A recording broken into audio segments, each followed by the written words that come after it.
That is where Jesus is to be found. It was the church put the Bible together. Jesus is in the church, and Paschal recognized that in faith. He lived that in faith, and it was that Jesus who animated him. But beneath this sometimes fierce response to things that he saw negative to the life of the church, there was a great love in him, a great closeness to Christ. He was faithful to the office every day, faithful to the liturgy which he celebrated with respect, faithfulness to prayer. He lived a life of discipline. And so therefore he lived in a constant sense of being close to Christ. Talking to him in his latter days, he just kept on saying, I praise and I thank God. You cannot imagine how good God is or how good he has been to me. So his life was filled with the awareness of God. I remember Pope John Paul in one of his memoirs speaking about when he was a young priest traveling on a train in Poland, his native country. And beside him was a young mother who had a little baby. And after a while, she put the baby wrapped in a blanket on the rack, the luggage rack, over their heads. Not the track, but the rack. She put the baby on the rack over their heads. And now and again, the baby would cry.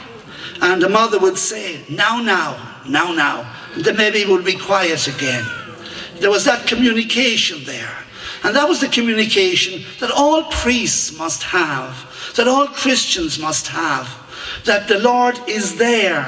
We just have to listen to his voice, to the rustling of his presence among us. And this is what animated with joy the life of Paschal Rowland. Pope Benedict recently said, if we let Christ into our lives, we lose nothing. We lose nothing of what makes life free, beautiful and good. Do not be afraid of Christ. I think this is what Paschal wants to say to us today. Do not be afraid of Jesus. Everything in you that is good and beautiful will will blossom forth. And we pray now that all the seeds he has sown, all the graces he has lived will blossom in eternal joy for him. And so the challenge to the diocese, to the clergy in the first place, but to all the people of the diocese, the challenge is to make this diocese a home for all. Make people belong, care for each other, maintain unity.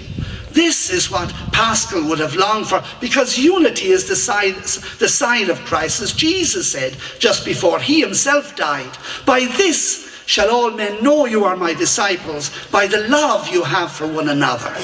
So let us be exhilarated by the example of faith we see in Paschal, and let us be challenged to live that faith, a faith that will bring us together. Not just faith in the head. Let us be evangelized. Let us meet Jesus. And then we will come very close to each other.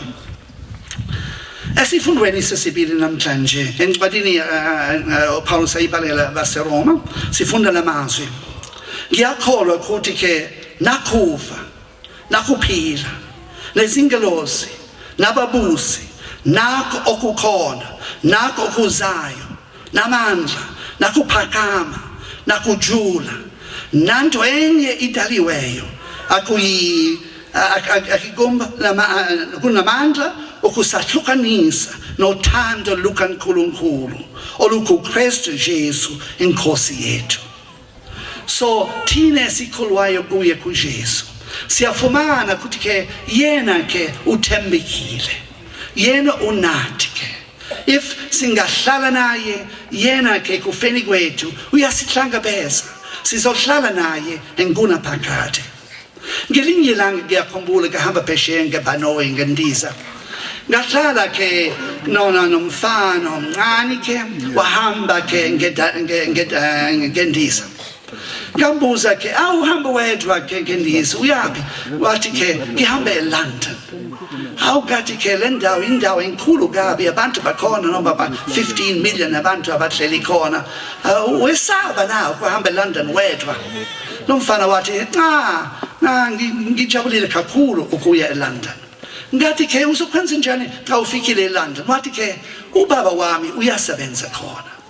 yena ke uzokungihlangabeza ngizohamba ngizohlala naye ingoke ngoba ubaba wami uyangithanda ubaba wami uyangilungiselela indawo ngizohlala naye phesheya eLondon kunjalo ekufeni kubo abakholwayo kuye kuJesu uJesu wathi John chapter 14 ukuthi ke yena wahamba phambili ukusilungiselela indawo yena esefikile kubawo uzobuya ke asilanda siphinde sihlala naye inguna phakathi ezindwini zakhe sikhona ekhaya lakhe sikhona izindlu eziningi so kunjalo ke no Paschal esaphila wamphilela uJesu empilweni yonke yakhe ingoku nethemba likhulu nenjabulo emangalisayo senama namhlanje sithokozile ke ngoba ke siyayena ke walangazelela wathi ke uphi uJesu ingoku akafuni ke ukungihlangabeza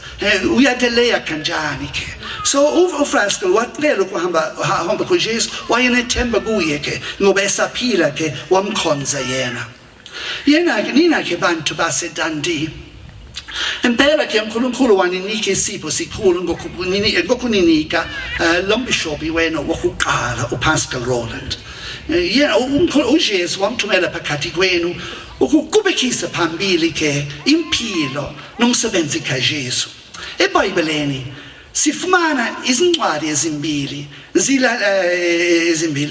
zivaliwe zilotshiwe ngoLuka umvangelist encwadini yokuqala evangelini ke uLuka uyasitshela ngayo uJesu izenzo zikaJesu ukuvusa abangasekhoyo ukuphilisa abagulayo ukuvakashela abantu emakhaya emzini yabo ukuvusa ke abangasekhoyo yebo ke nokubancedisa bonke abantu ukubakhombisa abantu uthando lukaNkulunkulu and then encwadini yesibini kaLuka incwadi izenzo zabapostoli sifumana ukuthi ke uJesu usehambile manje usezulwini nobaba wakhe kodwa ke encwadini yesibili kaLuka uLuka uyasikhombisa ukuthi ke abapostoli bayayenza lemisebenzi kaJesu bona ke bavusa abangasekhoyo chapter 20 encwadini yezenzo siyamfumana uPaulus eshumayela isikhathi eside njengami namhlanje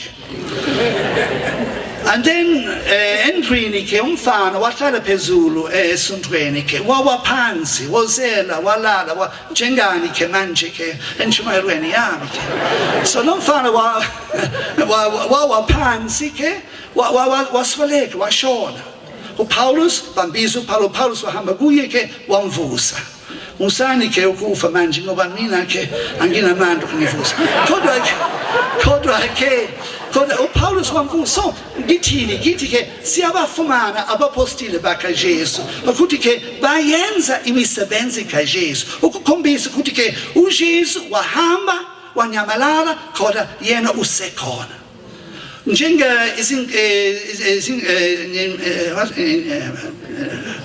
the stars dina lady kibuwa sisuthu njalo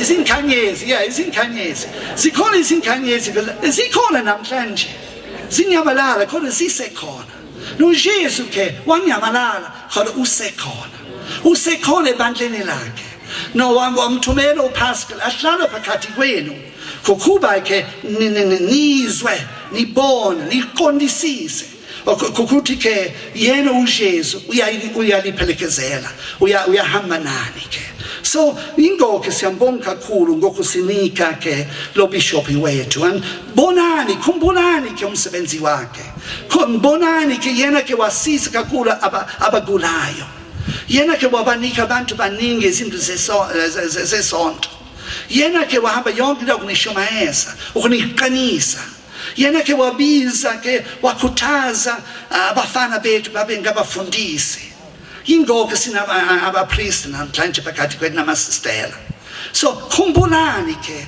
and then nizobona ilitshe lika Paschal, nizobona ke izithelo zomsebenzi wakhe. Ekugcineni ngiyakhumbula inkosikazi yasePitoli, la nkosikazi samsiza ke ukuthi ahamba ke eJerusalem, abona ke izindawo ezingcwele zikaJesu. Yena ke samfonele eseJerusalem, sambuza ke ubona ntoni? Wathi ke ngibona indawo ezimangalisayo, ngibona izinto ezimangalisayo eJerusalem, indawo zikaJesu. No, Father Paschal, angasi pendula kanjalo futhi. Yena usehambile. Yena ke wahamba ukubona buso kaJesu. Namhlanje if singamfonela angasitshela sikhona indawo ezimangalisayo phambili. Khola masijabule namhlanje. Lizwile sifundweni sokuqala kaIsaiah. Sibe nenjabulo namhlanje. Ngoba uNkulunkulu ungumsindisi impela eqinisweni. Ngegama likaYesu nonyana nomoya ingcwele. Amen.